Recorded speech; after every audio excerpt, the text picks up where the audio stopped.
Proses hijrah Bukades 30 titik utang total di atas 3M. Hidup sering LDK, lain dari kenyataan. Harapan sering berbeda dengan kenyataan. Kisah hidup yang penuh dengan perjuangan layaknya sinetron saja. Di mana usia 20 tahun beliau menikah. Pada usia 25 tahun masih jadi ibu muda maju dalam Pilkades dan bisa memenangkan pemilihan kepala desa. Di usia 25 tahun harus ngurus warga satu desa. Selama 3 tahun menjabat, semua berjalan dengan baik dan semua urusan dapat diselesaikan dengan lancar. Idealisme untuk mengangkat perekonomian dan potensi-potensi ekonomi desa mulai berjalan sesuai dengan rencana. Ibu-ibu rumah tangga mulai punya kegiatan produktif di rumah dan sepertinya semua akan berjalan dengan baik. Allah Subhanahu wa Ta'ala berfirman dalam Al-Quran surat Al-Ankabut ayat 2-3. A'udzu billahi minasyaitonir rajim. Bismillahirrahmanirrahim. Ahasiban nasu ayyutraku ayyakulu amanna wa hum la yuftanun. Walaqad fatannal ladina min qablihim falaya'lamanallahu alladina shadaqu wa laya'lamanal kadhibin. Yang artinya, apakah manusia itu mengira bahwa mereka dibiarkan saja mengatakan, kami telah beriman, sedang mereka tidak diuji lagi, dan sesungguhnya kami telah menguji orang-orang yang sebelum mereka. Maka sesungguhnya Allah mengetahui orang-orang yang benar, dan sesungguhnya Dia mengetahui orang-orang yang dusta. Ujian tiba-tiba datang. Beliau bangun rumah, uang material dibawa oleh teman, dan akhirnya hanya sebatas pondasi tidak bisa selesai.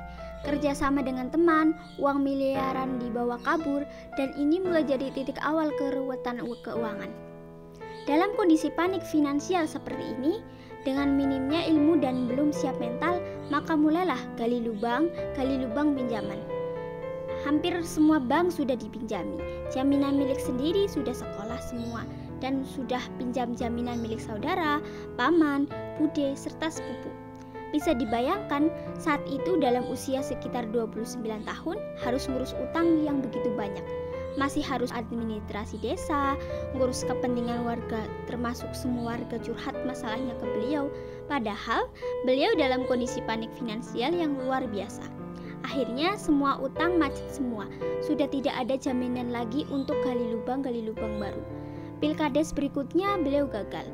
Dalam kondisi keuangan yang sangat parah dan tidak lama kemudian pandemi corona merubah semuanya. Usaha sama sekali tidak jalan, tagihan tiap hari numpuk. Akhirnya beliau memutuskan jadi TKW ke luar negeri selama 2 tahun. Proses perjalanan hidup, pada saat beliau berangkat putrinya masih berusia 2 tahun dengan sangat getir harus ditinggalkan karena tekanan ekonomi yang berat, dan selama tinggal di negeri orang, alhamdulillah bisa komunikasi dengan keluarga secara intens. Ada beberapa momen yang sangat menyakitkan hati adalah ketika video call dengan putrinya yang mau menginjak usia 4 tahun, di mana putrinya kalau dikasih HP tidak mau ngomong. Dia hanya ngomong ibu jahat karena merasa ditinggalkan. Hati ibu mana yang tidak sedih dengar seperti itu? Akhirnya beliau segera memutuskan untuk pulang dan siap menghadapi kondisi apapun di rumah. Perjalanan yang sangat luar biasa. Beliau ini bisa tegar karena support dari keluarga yang selalu membersamai beliau, ikut bantu urusan keuangan dan memecahkan masalah keluarga besar. Satu persatu jaminan mulai dilunasi. Ada yang beliau lunasi, ada yang keluarga lunasi, dan mereka nanti diganti terakhiran. Ada jaminan saudara yang kena lelang, negosiasi ditebus, ada yang digugat sederhana, bank, proses hidup yang sangat lengkap. Sampai sejauh ini keluarga masih support beliau sehingga beliau bisa melewatinya. Aktivitas beliau saat ini buat ketuk untuk dipasarkan. Pagi-pagi sekali ke pasar, pulang masih bantu jualan palawija, bantu suami dan saudara urus kambing yang sampai 100 ekor. Alhamdulillah saat ini beliau sudah berproses untuk mulai lunasi satu persatu jaminan yang ada di bank. Beliau sekarang sudah usaha jualan getuk, punya banyak kambing yang siap untuk dijual nebus sertifikat. Semoga beliau selalu diberi kesehatan, keikhlasan, keistiqomahan, dan segera dimampukan serta dipantaskan untuk lunas utang tanpa riba. Amin. Kunci beliau bisa melewati ini semua adalah support keluarga.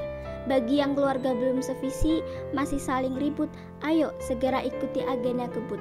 Keluarga bebas utang di Purwokerto pada tanggal 23 sampai 24 Desember 2023.